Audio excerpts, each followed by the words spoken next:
नमस्कार दोस्तों, स्वागत है आपका हमारे YouTube चैनल स्टडी हाइक में। तो दोस्तों, आज हम इस वीडियो में बात करने वाले हैं वैदिक संस्कृति के बारे में। तो चलिए दोस्तों, वीडियो स्टार्ट करने से पहले जिन लोगों ने हमारा चैनल सब्सक्राइब नहीं किया है, प्लीज़ सब्सक्राइब कर लें और वीडियो को ज़रूर लाइक करें और शेयर करें। चलिए दोस्तों, स्टार्ट करते हैं वैदिक संस्कृति। वैदिक संस्कृति इसे इसलिए कहा जाता है क्योंकि यह वैदिक संस्कृति की जो जानकारी हमें मिलती है वो वेदों से मिलती है। ठीक है दोस्तों, इसका जो कालखंड माना गया है वो 1500 BC से लेकर के 600 BC तक माना गया है। जो मैक्स मुलर नाम के एक इतिहासकार हैं, उन्होंने हमें इसकी जानकारी दी है। उन्होंने यह भी बताया है कि इसमें जो लोग निवास करते थे, जिन्हें आर्य कहा गया है, वो मध्य एशिया से आए थे और इसलिए इसे आर्य संस्कृति भी कहा जाता है। वह जितने भी क्षेत्र पर निवास करते थे उसे आर्यवर्त के नाम से जाना जाता है।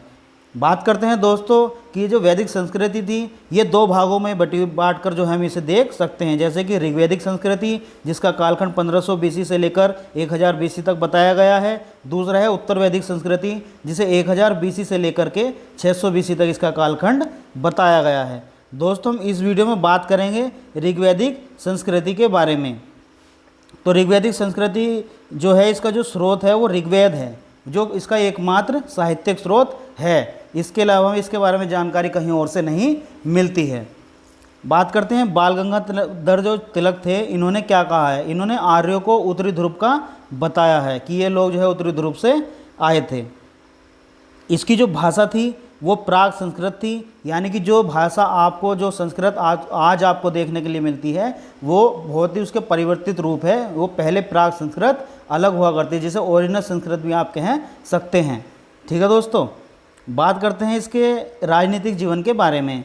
तो राजनीति की जो सबसे बड़ी इकाई थी उसे जन कहा गया है। जन का जो मुखिया होता था उसे जनस्य गोपा कहा गया है। इसमें पंच जन के बारे में हमें जानकारी मिलती है, जैसे कि अनु, द्रोहा, पुरु, यदु और तुर्वस, 5 जन के बारे में इसमें जानकारी दी गई है। राजा को जो भेंट या उपहार जो दिया जाता था उसे बलि के नाम से जाना जाता है। राजा के बाद सबसे महत्वपूर्ण जो व्यक्ति होता था उसे पुरोहित के नाम से जाना जाता है। इसके अंदर जो गुप्तचर होते थे उन्हें स्पष्ट के नाम से जाना जाता था। यहीं से आपका क्वेश्चन भी बन सकता है कि जो ऋग्वैदिक काल में या ऋग्वैदिक संस्कृति में जो गुप्तचर हुए थे राजनीतिक व्यवस्था में, उन्हें क्या कहा जाता था। स्पष्ट कहा जाता था। सबसे प्राचीन राजनीतिक संस्था के रूप में विदत को जाना जाता था कि सबसे पुरानी या सबसे प्राचीन जो राजनीतिक संस्था है वो विदत है। कुछ शब्द हैं इसमें, जैसे कि गवेषणा या गविष्टि, ये युद्ध के लिए प्रयुक्त शब्द हैं। तो अब बात करते हैं इसमें सभा और समिति की। तो 2 प्रकार की इसमें संस्थाएं राजनीतिक बताई गई हैं, जिन्हें प्रजापति की 2 पुत्रियां भी कहा गया है। सभा जो थी वो न्यायिक कार्य के लिए जानी जाती थी और समिति आम लोगों की सभा थी, यानी कि उसमें आम लोगों का मत लिया जाता था। सबसे प्रचलित दंड की अगर बात करें तो वो था आर्थिक दंड, यानी कि अगर आप कोई गलत काम करते हैं या किसी प्रकार का कोई अपराध करते हैं तो उसके लिए आपको आर्थिक दंड दिया जाता है, यानी कि आपसे जुर्माना लिया जाएगा, आपको मृत्युदंड इत्यादि नहीं दिया जाएगा। तो सबसे बड़े अपराध की अगर बात करें तो उसमें पशु चोरी को माना गया है, क्योंकि पशु पालन ये लोग करते थे और पशु ही इनका सबसे बड़ा धन होता था। तो पशु चोरी के लिए जो शब्द प्रयुक्त हुआ है वो है पणी। ठीक है दोस्तों, इसके अंतर्गत ऋग्वेद से जो जानकारी मिलती है उसमें हमें एक दासराज्य युद्ध के बारे में भी जानकारी मिलती है, जो कि 10 राजाओं के बीच लड़ा गया। पौरोषणी नदी के किनारे यह युद्ध लड़ा गया, जिसे हम आधुनिक काल में रावी नदी के नाम से जानते हैं। दोस्तों, इस वीडियो में बात करेंगे उनके समाज के बारे में। तो उनका समाज कैसा था। समाज की जो सबसे छोटी इकाई थी वो परिवार थी, जिसके लिए गृह शब्द का प्रयोग किया गया है। समाज इनका पितृसत्तात्मक था। वर्ण व्यवस्था भी थी, लेकिन कर्म पर आधारित थी, यानी कि जो जिस कार्य को कर रहा है उसी प्रकार से उसका वर्ण निर्धारित हो जाएगा। बात करते हैं इस महिलाओं की दशा की। तो दहेज प्रथा, सती प्रथा इत्यादि नहीं थे। तलाक का प्रचलन में इसमें नहीं था। बहुपत्नी प्रथा इसमें प्रचलित थी। अच्छा, बात करते हैं कि जो कन्याएं थी जिनका विवाह नहीं होता था, कुंवारी कन्याएं, उनको अमाजू कहा जाता था। इस प्रकार से यहाँ से क्वेश्चन भी बन सकता है कि वह कन्याएं जिनका विवाह नहीं होता था वैदिक काल में, उन्हें क्या कहा जाता है।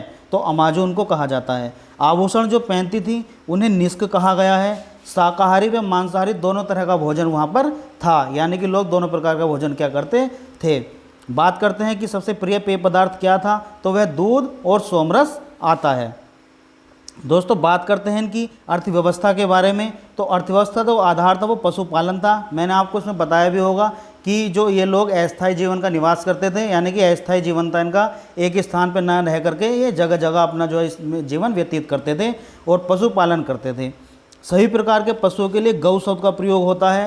गौ शब्द जो है इनके शब्दकोश को उसने बहुत ही प्रभावित किया है। इसका आगे चलकर इसके बारे में हम आपसे बात करेंगे।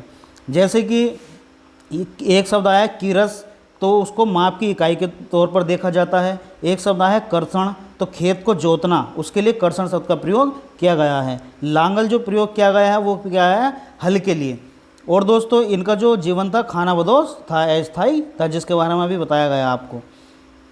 बात करते हैं दोस्तों इन शब्द की, यानी कि दात्र या श्रेणी जो ये थे, ये फसल काटने के लिए प्रयुक्त शब्द थे।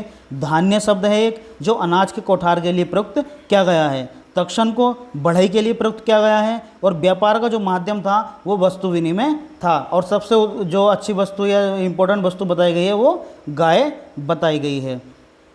बात करते हैं इनके धार्मिक इतिहास के बारे में, तो प्रमुख देवता की अगर बात करें तो इंद्र को बताया गया है, जिन्हें पुरंदर भी कहा जाता था। जो दूसरे प्रमुख देवता थे वो थे अग्नि, और तीसरे जो प्रमुख देवता थे वो थे वरुण, जल के देवता। इन्हें समुद्र का देवता भी कहा गया है। सूर्यास्त से पहले जब सूर्य छिपने को होता है तो उसे विवस्वान के नाम से भी जाना जाता है। वायु की अगर बात करें तो उन्हें हवा के देवता कहा गया है। मरु आंधी के देवता कहा गया है। और बृहस्पति को ज्ञान के देवता कहा गया है। बात करते हैं यम की, तो यम थे इसमें मृत्यु के देवता। अरण्यनी ये थी जंगल की देवी, क्योंकि अरण्यक का मतलब होता है जंगल, इसलिए इन्हें जंगल की देवी कहा गया है। बात करते हैं वनस्पति एवं औषधि के देवता, तो वे थे पूषण। इनका जो रथ था बकरे द्वारा खींचा जाता था, इस प्रकार की जो है इसमें माना जाता है। बात करते हैं कुछ महत्वपूर्ण शब्दों के बारे में, जैसे कि शाम का समय, उसके लिए जो ऋग्वेद में शब्द प्रचलित है वो है गोधूली। धनी व्यक्ति को इसमें गोमत कहा गया है। राजा गोपति के नाम से जाने जाते थे। अतिथि के लिए गोघन शब्द का प्रयोग किया गया है। जो गाय होती थी वो अहन्या कहा जाता है उसको, और गाय दूहने वाली जो स्त्री या लड़की होती थी उसे दुहिता के नाम से जाना जाता था। तो दोस्तों ये थी हमारी आज की वीडियो। तो ये आपको कैसी लगी इसके बारे में आप कमेंट करके ज़रूर बताएं, और वीडियो को लाइक और शेयर करना ना भूलें। तब तक के लिए हम नेक्स्ट वीडियो में आपको उत्तर वैदिक संस्कृत के साथ मिलते हैं। नमस्कार।